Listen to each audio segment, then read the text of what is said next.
खुदावंद यीशु मसीह की सलामती आपके साथ हो। आज 3 जुलाई 2023 है। मत्ती रसूल की मार्फत लिखी गई इंजील मुक़द्दस के आयत बायत तफसीली मुताला को जारी रखते हुए आज हम 17वें बाब की 14वीं आयत पर गौर करेंगे। इसमें यूँ लिखा है, और जब वो भीड़ के पास पहुंचे तो एक आदमी उसके पास आया और उसके आगे घुटने टेक कर कहने लगा, आमीन। ये वाकया खुदावंद यीशु मसीह के उस पहाड़ से उतरते ही पेश आया जहां उसकी सूरत बदल गई थी। शागिर्दों ने पहाड़ पर खुदावंद यीशु मसीह के जलाल को देखा। यीशु मसीह का जलाल उसे हमसे और हमारी जरूरतों और दुखों से बेपरवाह नहीं कर देता। इस मुआशरे में रहते हुए आम तौर पर हमने जो सुना है, कहा जाता है जी खुदा बेनियाज है। और बेनियाज का मतलब यह है कि ऐसा खुदा जिसको हमारी कोई परवाह नहीं है।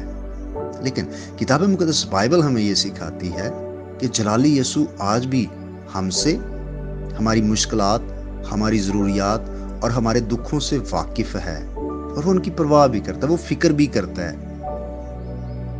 अब यहाँ पर जब वो भीड़ के पास पहुंचे तो एक बेचारा आदमी यीशु मसीह के पास आता है और उस शख्स का यीशु के पास आने का जो अंदाज है वो बड़ा अहम है, वो बड़ा मायने रखता है। वो आया और खुदावंद के आगे घुटने टेके।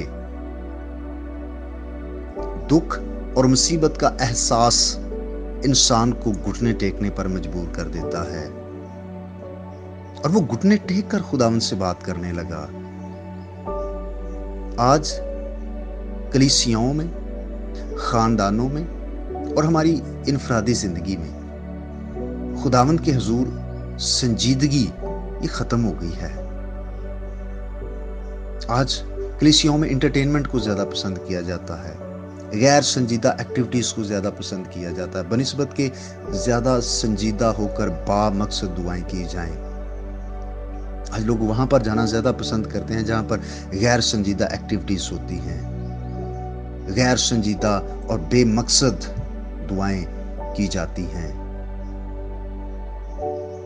खुदावंद के पास आना है तो बड़ी संजीदगी से, चाहे हम इनफरादी तौर पर, खानदानी तौर पर या कलीसियाई तौर पर खुदावंद के हुजूर आते हैं तो खुदावंद की शान के मुताबिक, और जैसे लिखा है कि जब तू खुदावंद के घर में जाता है, खुदावंद के पास आ, बड़ी संजीदगी से कदम रख। आज कलीसियाओं में चहल पहल दुआ के दौरान गुफ्तगू, आना जाना, देखना दिखाना, हंसना, गुफ्तगू करना और संजीदगी खत्म हो गई है।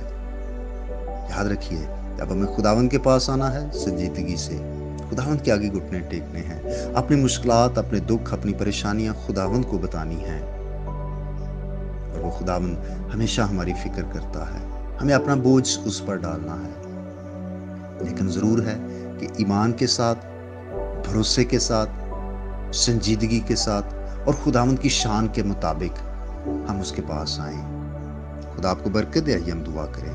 मेहरबान जलाली बुजुर्ग खुदा, हम तेरा शुक्रिया अदा करते हैं, तू जो अजीम खुदा है।